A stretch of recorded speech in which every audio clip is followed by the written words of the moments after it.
So Plants vs Zombies Replanted officially released last week, and I can't lie, as an avid fan of this series growing up, I was really excited to jump back into it with a fresh lick of paint and relive those childhood memories. Now, when this game was initially announced, I made a video explaining how important it was to both the franchise and PopCap for this game to be a success, which did awesome by the way, so thanks very much for the support. However, has this actually been the case? Has this game succeeded in reviving this dying franchise? And more importantly than anything, is it worth this staggering $20 price point? Well, hell no, to the no, no, no, yeah, to the no. Yeah, lock in guys, this is going to be a tasty one. Now before we sit here and violate this game, and trust me, we will because it's not great, I do want to take a moment to just sort of look at the positives of this because I do believe there are still some. Obviously, the best part about this game is that it's a remaster of Plants vs Zombies, right? So all of the actual gameplay that we know and love from Plants vs Zombies, all that original content, is all there, and it's great. Like, this is the game that started an absolutely massive franchise, and it is still clear to see why, despite it not being quite as polished as it was 16 years ago, the actual key and core functionality and mechanics of the game and what make it so good, they are still there, so props for re-releasing the game again, I guess. When it comes to those modes that were already existing in the OG Plants vs Zombies, they are all basically the exact same as they were way back then, right? So you've got adventure mode. I'll be honest, I haven't only done the one run through at the moment fully, but it is entirely the same campaign. You unlock things at the same point, at least to my knowledge, and it's just like you're replaying something you've already done. There was one thing that I did notice that was a bit weird. The actual ending scene, and spoiler alert I guess if you've never played Plants vs Zombies, it was a bit weird. You're kind of watching the final zombies on your lawn ending cutscene in a TV rather than like having it just play on screen, which felt a bit odd. Again, don't know why it was changed, but there you go, wasn't a big deal. The likes of mini games, puzzle modes, survival, they are all the exact same as before.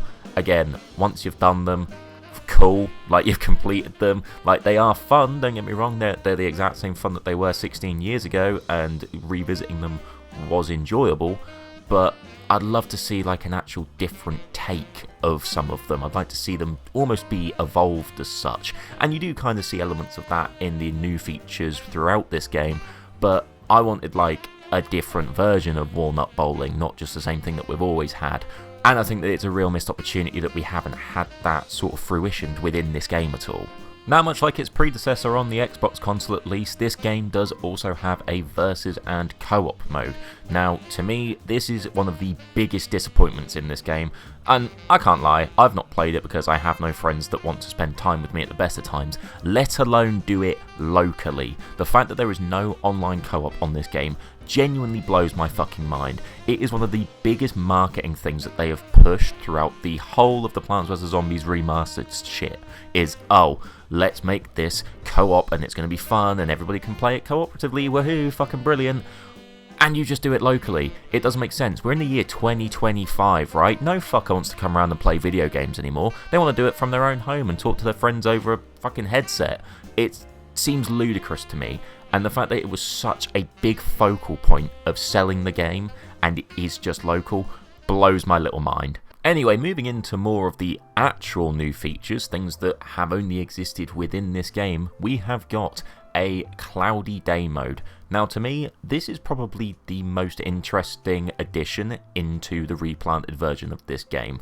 Like, it's very good at combining elements of both the day and night gameplay into one complete level, which was really interesting. Obviously initially you've got the sun coming down. As you produce sunflowers, they are sort of generating less sun than they would do previously, but then when cloudy time appears as such, all of a sudden your plants are half the price and you can't generate any more sun. So it's really sort of tactical on how you sort of generate and claim your resources early on, and obviously make sure you have enough in the bank to defend yourself at night when you can't generate any more.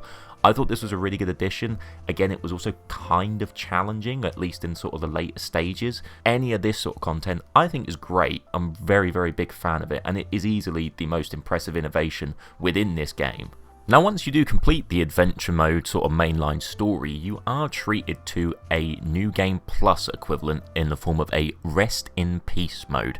Now, this is essentially the PvZ take of sort of a permadeath run, so you get no defences sort of protecting, so there's no lawnmowers around the house, and basically if one zombie breaks through, it will be an instant fail, and you will have to essentially restart the run from the beginning.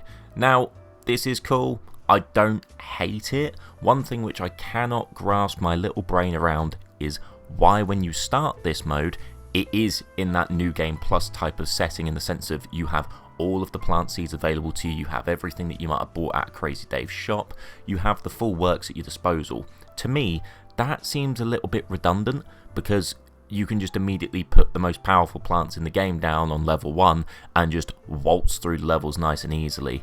I get there's still an added challenge to it, and if you obviously slip up, then you're going to be redoing it again, but I don't think there was really a good understanding as to what this mode wanted to be. I feel like it's kind of sat in between being really challenging and just a bit of a piss take, but there you go, I guess it's extra content. Personally, I'd have really liked for this mode to be more akin to the likes of, say, a Nuzlocke mode, like what you see people do in Pokemon games, right? So every time you use a Pokemon, you can't use it for the rest of the run. In this case, every time you lose a plant or one gets eaten or whatever, you can't use it for the rest of the run. Granted, that could get really fucking difficult, however, that is something that I fear this game needs. Like, Plants vs Zombies is pretty easy, generally speaking, as a game. So if you want to add new depth to a remaster and actually give it extra bonus content that fans that would have been playing this game for years now would quite like to have, I think a Nuzlocke would have been a fantastic addition. Saying that though, I do really like the rock version of the level completion noise that plays, so they do get some props for that as well. There are also bonus levels on offer once you do complete the main story, which are kind of interesting in concepts. Like, there is a few that are sort of art challenges where you have to essentially place plants in a certain area of the garden in order to complete the level, basically. Again, they're fine, bit whatever, don't really see the appeal personally. I did quite like the on solid mode, as it enables you to use the 3-peater, which is one of the plants that honestly you never really get to use, at least I don't anyway, because it's pretty useless.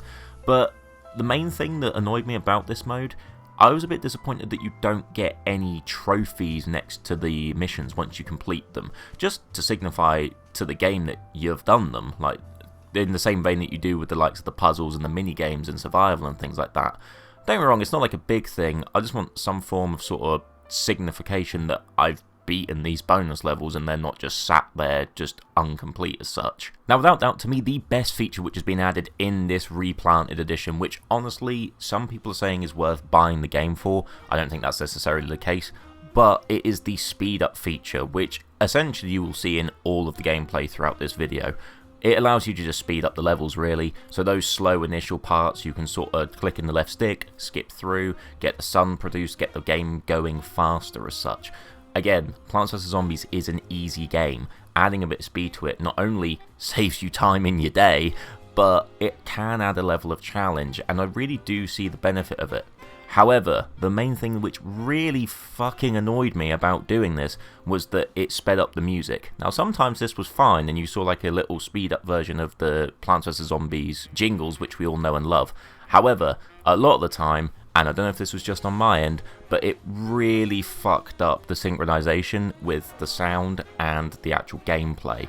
Now, Plants vs Zombies obviously has a great score, so having that taken away from the game in any capacity is really shit.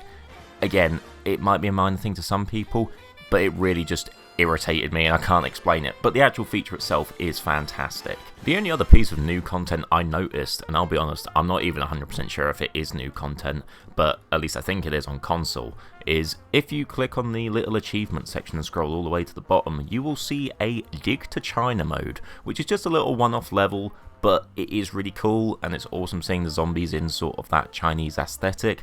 Again, I wish this had been included way more throughout the game, and there was like its own sort of campaign or something, but it was a nice little touch, and if you haven't already found that, like I just found it because I was inquisitive in the achievements, to be honest, go and have a look, because it is quite cool. However, alongside all of this brand spanking new content, which generally speaking is decent, this game has got some pretty significant drawbacks attached to it. The main one of these being is that the actual game itself, for some people, doesn't fucking work. I've seen multiple instances online of this game just completely bricking and essentially just crashing, and you've got to think, it's a remaster of a 16-year-old game, right? It shouldn't be doing this. It's pretty fucking simple. If it worked back then with the tiny little development team that PopCap had back in the day, it should be working with the multi-billion-dollar backing of EA, right? Apparently that's not the case. I will say, from a personal standpoint, I haven't had this happen. I don't know if it's just a PC thing or if it is happening on consoles, but for me personally, my game has ran as expected, but that doesn't change the fact that this is a ridiculous issue, and obviously if you're having this happen, refund the fucking game without question. Now, when it comes to my own personal complaints about this game, I think the first thing that I actually happened to notice, and this was almost immediately into loading into the game, was that the main menu is so much worse than the Xbox 360 version. I know it's faithful to the PC port, and that is basically what this game is based on, but it feels really underutilized. Like, there are so many little features that aren't apparent within this, even small things like just little animations like the zombie hand coming up when you load the adventure mode, or like the crow getting electrocuted when you load into like puzzles or survival or whatever it is. Like, they're such little details, but they are the things that make Plants vs Zombies what it is. They give it that character. Again, I feel like this was immediately followed up when I did load into adventure mode. I was met with this weird like trailer video, just like a little trailer for the game really, and then it was followed up by a load-in screen, and I've had a load-in screen on every single fucking level of this game. I didn't have one 16 years ago. Why do I need one now? It's, again, not changing the gameplay at all, but it just feels off. It feels like it shouldn't be there. I don't know how else to describe it. I know you can't expect a one-to-one replica of everything in a remaster, because then what's the point of it? But I would have thought things should, at the very least, behave better or as good as previously. Now, speaking of this, one thing I unfortunately cannot avoid mentioning at this point, as it seems to be just a common occurrence within video games at this moment in time, is the use of AI. Now, I'm by no means an expert in the use of game design when it comes to AI. However, one thing I'm not a fan of is when this detriments the game in question. Things just seem to be missing a level of polish within this remaster, and it's not key differences, but it is enough to leave the sour taste in the mouth. I know that they've come out and said that they blatantly did not use AI. However, come on. It's pretty clear that AI has been used to upscale the various assets and the various images when it comes to plants on like the seed packets or just the general sprites within the modes themselves. And they just don't seem to fit the original motions and aesthetic that they did in the original game. And when you really sit there and analyse it, like a lot of Mega fans would have done, there's so many little differences which are just not quite as good as what they were before. You've got the sound of pea shooters hitting conehead zombies just being completely removed. You've got splash animations made by the diving zombies just not being there when they actually splash into the water. Picking up seed packets from the slot machine levels is just stupidly janky. As I said earlier with the main menu, there's also no leaderboards or friends' houses, which would sort of upgrade dependent upon the achievements unlocked in the game back on the previous 360 version. Again, I feel like I've made this point a lot. They are obviously not game-altering changes, but these additional details, which were incorporated back in the day, just added a level of character and just identity to this game, which is just fundamentally not there.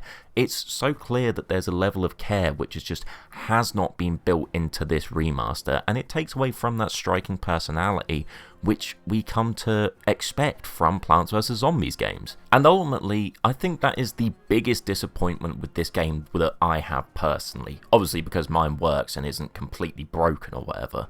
But Plants vs Zombies Replanted feels like a shadow of its former self in terms of its identity. The initial game was developed by a small team who clearly adored working on that game. Like, they put their heart and soul into it. The amount of passion built throughout that game, I mean, it propelled PopCap into the popularity of the gaming world. When comparing that to this game that we've got, at least in the finer details sense, it's as if these games were released in the wrong order. Like, obviously the remaster has more content and that's great, but as a fan of the original game, it's really hard to not feel a bit disappointed by the lack of these finer details. And I think it really shows that the original developers of PopCap really did have no involvement in this game, as was stated months ago when this thing got announced. So with all that being said, let's answer the big questions then. Is this the worst remake of all time?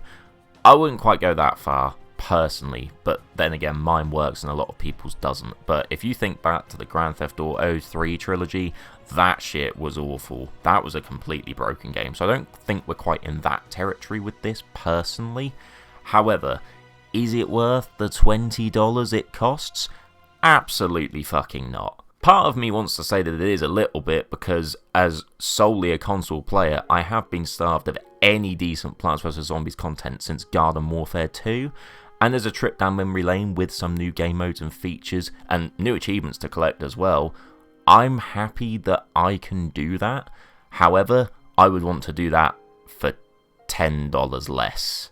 In that sense, the core gameplay does hold up, at least on console from what I've experienced, and that is the key thing that made Plants vs Zombies so good to begin with, that addictive strategic gameplay, which has kept players engrossed in the franchise the last 16 years. Obviously there's been Plants vs Zombies 2 on mobile, and that does really well, but I think from just purely this console perspective, so much of this great gameplay I already own, because I bought it back when it released on Xbox in 2010 on the 360. The co-op and the versus mode features that were already present, while I appreciate these weren't available on PC, it's still fucking unforgivable that they've used that as a key marketing and selling point. It's as if they're flexing that they've now introduced elements to the game that were already in the game, just on a different version. I don't know, the whole thing just feels a little bit cheeky to me. I just don't think there's enough here to warrant the $20 price tag, especially when you can get the 360 version still to this day for half the price. But more importantly than all that, what do you guys think? I appreciate that so many people aren't happy with this remaster, and I really can see why. I feel like the easiest way to summarise it is that it is a higher quantity but worse quality version of a game that we saw 16 years ago, and to me that's a real shame. Anyway, thanks so much for watching, and if you are new here and you have enjoyed, please do consider subscribing, as it does massively help out the channel, and I'll hopefully see you guys in another video sometime soon.